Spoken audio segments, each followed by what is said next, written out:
Máme radi priestor, kde festival robíme. Máme radi letisko. Keď sem chodíme počas roka, je prázdne, čisté, je tu veľký pokoj.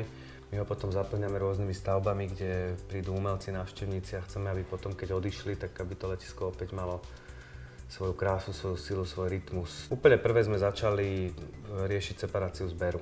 Sme dokonca držiteľ slovenského rekordu v počte vyseparovaného zberu na jednej akcii. Potom sme sa zaoberali tým, že ako ekologickejšie likvidovať odpad z tojtojok. Festivály sú energeticky veľmi náročné podujatia, či sa to týka samotného festivalu a umeleckej časti, svetla, zvuk, ale aj príprava, výstavba, budovanie, mechanizmy, stroje. Je toho veľa. Spolupráca so ZSE je úžasná spolupráca, lebo je veľmi prirodzená. Ja som veľmi rád, že v ZSE sú natoľko osvietení ľudia, že ich nezaujíma len to, že koľko minieme energie a aká bude výška faktúry, ale skôr naopak. Nám tu prinášajú napríklad na festival solárne lampy. Opäť boli sme, myslím, prvý festival v Československu, ktorý ich mal. Festival Pohoda je pre mňa hlavne logistický zázrak.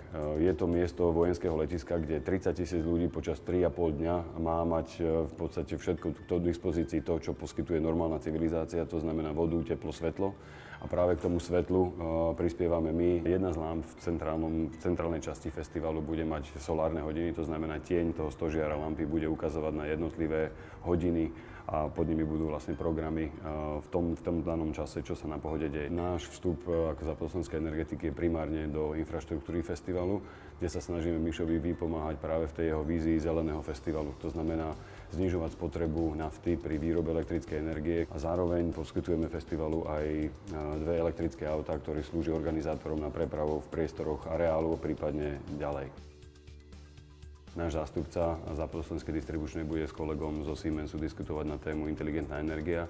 To znamená, budú sa venovať trendu, ktorý v súčasnosti na Slovensku alebo v Európe prebieha, a to je decentralizácia výroby a spotreby elektrickej energie. Tento rok je našou novinkou stan ZSE, kde v spolupráci s neziskovou organizáciou Orbis Institute chceme ľuďom ukázať zadže toho loket v zmysle výroby elektrickej energie prostredníctvom ľudskej sily. Bike Lab je vyrábanie energie bicyklami.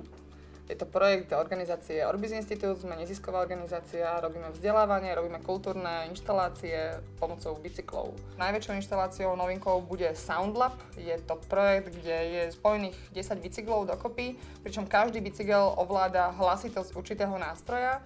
Budú roztopované pesničky, ľudia si sadnú na bicykel, začnú šliapať do pedálov a podľa intenzity pedalovania a bicyklovania bude ich nástroj znieť hlasnejšie. Návštevníkov Pohody čakajú už niekoľko noviniek. Je to napríklad Gold Sprint, je to súťaž v šprinte na 500 metroch na bicykli, kde dvaja protivníci proti sebe za krátku dobu musia vyvinúť maximálne úsilie a prekonať túto vzdialenosť čo najrýchlejšie. Mixujeme drinky, to znamená či už kafe frappe, mojito, ľudia si môžu vyskúšať rozličné nápoje podľa svojej chute. Sú tam rozličné súťaže, kde ľudia môžu vyhrať mestské bicykle, skladačky, na ktorých budeme robiť celú inštaláciu Bike Lab. V hlavnom stane, v detskom stane na Pohode budeme mať aj vzdelávacie workshopy pre deti, kde si budú môcť vyskúšať detskú verziu týchto bicyklov. Bude tam vzdelávacia žiarovková stena, budú si môcť vyskúšať rozdiely medzi klasickými žiarovkami a bežnými úspornými žiarovkami, budú si púšťať bublinky cez bublinkovač a dozvedia sa, ako vyrábame vôbec elektrínu.